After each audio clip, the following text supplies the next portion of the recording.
Hi friends, welcome to Shashtika kitchen. இன்றைக்கி நம்ம பார்க்க போகிற ரெசிபி ஒரு சிம்பிளான சூப்பரான பூண்டு குழம்பு. எப்படி டக்குன்னு ஒரு 10 to 15 மினிட்ஸில் ஈஸியாக செய்யலாம் அப்படின்னு பார்க்கலாம். வாங்க ரெசிபிக்குள்ளே போகலாம். இதுக்கு ஒரு பாத்திரத்தில் 2 டேபிள் ஸ்பூன் அளவுக்கு நல்லெண்ணெய் சேர்த்துருக்கேன். அதில் அரை டீஸ்பூன் அளவு கடுகு சேர்த்துக்கலாம். இது கூடவே 1/4 டீஸ்பூனோட கொஞ்சம் கம்மியாக வெந்தயம் சேர்த்துக்கலாம்.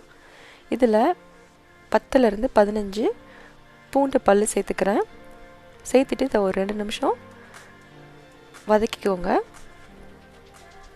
வதக்கிட்டு இது கூடவே சின்ன வெங்காயம் ஒரு 10 போல் சேர்த்துருக்கேன். சின்ன வெங்காயம் சேர்த்திங்கன்னா இந்த ரெசிபி இன்னும் டேஸ்ட்டாக இருக்கும். ஒருவேளை உங்ககிட்ட சின்ன வெங்காயம் இல்லைன்னா நீங்கள் நார்மல் வெங்காயமே சேர்த்துக்கலாம் கட் பண்ணி. இது கூடவே கொஞ்சமாக கட் பண்ண ஆனியன் சேர்த்துக்கிறேன். குழம்புக்காக கொஞ்சமாக சேர்த்துருக்கேன், அது ஆப்ஷனல் தான். கொஞ்சம் கருவேப்பிலை, இது கூடவே 2 சின்ன சைஸு தக்காளி குட்டி குட்டியாக கட் பண்ணி வச்சுருக்கேன். இது கூட சேர்த்துக்கலாம். சேர்த்துட்டு இதை ஒரு 3 to 4 நிமிஷம் நல்லா வதக்குங்க. தக்காளி பழுத்திருந்தால் நல்லாவே சீக்கிரமாக வதங்கிடும், டேஸ்ட்டும் நல்லாயிருக்கும்.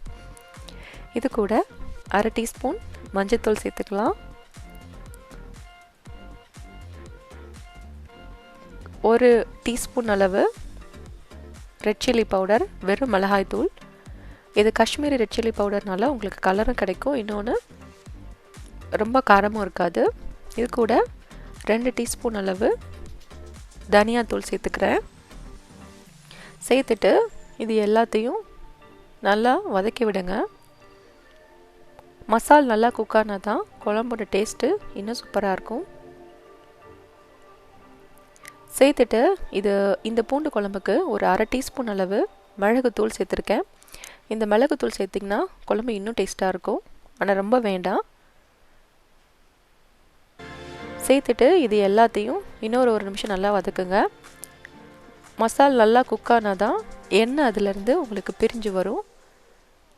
அதுக்கப்புறமா நீங்கள் புளி தண்ணி சேர்க்கும் போது நல்லாயிருக்கும். இப்போ இதில் ஒரு லெமன் சைஸ் அளவு புளியை கரைச்சி வச்சுருக்கேன். இது கூட சேர்த்துக்கலாம். சேர்த்துட்டு லேசாக ஒரு கொதி வரட்டும். கொதி வந்ததுக்கப்புறமா இந்த குழம்புக்கு தேவையான அளவுக்கு தண்ணி சேர்த்துக்கலாம். இந்த குழம்புக்கு நான் இன்றைக்கி நல்லெண்ணெய் தான் எடுத்திருக்கேன். நல்லெண்ணெய் சேர்த்திங்கன்னா இந்த புளி சேர்த்து பண்ணுற எல்லா குழம்புமே இன்னும் சூப்பராக டேஸ்ட் இருக்கும்.